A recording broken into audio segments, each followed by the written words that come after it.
was a good grandfather. Good. This is Yes, he January was. 17th, 1946, from Hickenfield. My dearest Rosemary, they kept me so busy here today, I forgot all about you. 2 and 3 minutes at a time. It seems as though some idiot thought it might activate our minds a bit if we were ordered to move, so we did, halfway across the base too.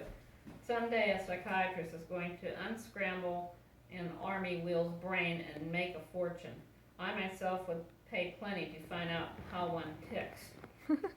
John and I went swimming today, and now he's an invalid. Well, it's not that bad, but his left knee is a little stiff. No doubt he picked at it a bit too hard at one time or another. At any rate, it will probably have healed by the time we're home. Oh, darling, I should have told you in the very first paragraph, we're rich. That is, if John's dreams turns out not to be one. Here it is. Joe Louis offered to box an exhibition bout with anyone as part of his training program, and John, under my careful management, accepted. Naturally, no one expected an unknown to win, much less the big gamblers who are supposed to be in the know. So they posted the odds at 3,000 to 1 against our boy. The two of us hawked everything we owned and put every red cent on John. And needless to say, we had no trouble finding tokens. To say that we trained hard would be putting it mildly, and to write further on the subject would be trying your patience with my storytelling too far, so we'll just skip the details and get down to the fight. Of course you know that John and yours truly are very confident of a victory. Otherwise, we'd never have bet our shirts. At 7:30 sharp, both we and our apparent opponent met in the press box for pre-fight pictures. Now here's where Eagle Eye Nemanic comes into prominence in the scene. Thus far, he's been pretty well subdued in the background. While the photo bulbs were flashing, I took a good look at Joe's magnificent physique. And in doing so, I noticed that instead of the customary tape, our adversary was wearing thick layers of plaster of Paris on his hands. Of course, being the shrewd manager I am, I didn't say a word to John.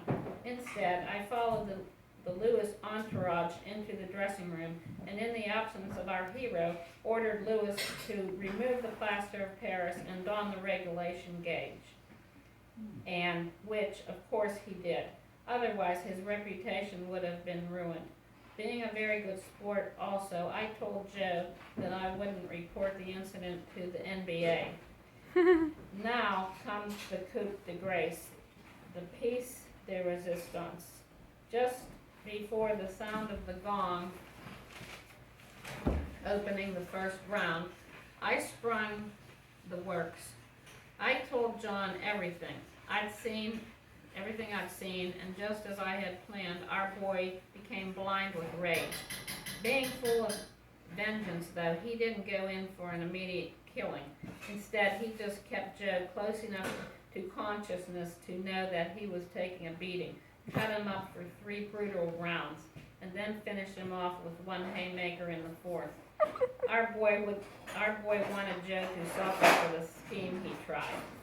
That, my dear, is how we went from rags to riches, all within the short span of 2 weeks. Wow. In one of your previous epistles, you asked me how John and I had become such good friends. Well, it was like this. Do you remember my description of a beer bottle throwing party in my barracks? In Karachi? That's right, the one that set me limping for a couple of weeks. Well, John was the culprit. He was sitting half drunk on the side of his bunk with a bottle of beer in his hand that night. Just about then, I was getting ready. Oh, this is it. This is the one I was looking for. Just about then, I was getting ready for bed, singing Ave Maria with my back toward the group. John, being the good guy that he is, didn't think the barracks a proper place for such sacred music, dashed the bottle on the floor between us, and the flying glass did a very neat job of drawing fresh blood from out of AJ's right calf. He immediately realized what damage he had done, sobered up a bit, and went to work at the business of stopping the gushing blood. By morning, the bleeding had stopped. John had sobered up completely, and a beautiful friendship had been born. See what a forgiving man I am? Our boy had apologized, you see. Of course, I had known him about a month before that night, but only casually. It took a minor catastrophe to bring us together, and it'll take a lot more to break us apart. Honey, I received 2 very old letters from you today that had followed from India. The results were both bad and good. Bad because I noticed therein that you'd been writing to me as a very casual friend, rather coolly, as a matter of duty, because you had previously committed yourself to the task. I then compared them to the one of your most recent letters. I haven't heard from you for 2 days, and my heart really sang. The difference I saw was as noticeable as day is from night, and strictly on the good side. The latter stood out as something warm and tender in the light of these old scripts. It was a meaningful thing that a very wonderful girl had really wanted to write. No cold cut and dried phrases, no casual references to anything that went beyond everyday occurrences. I love it.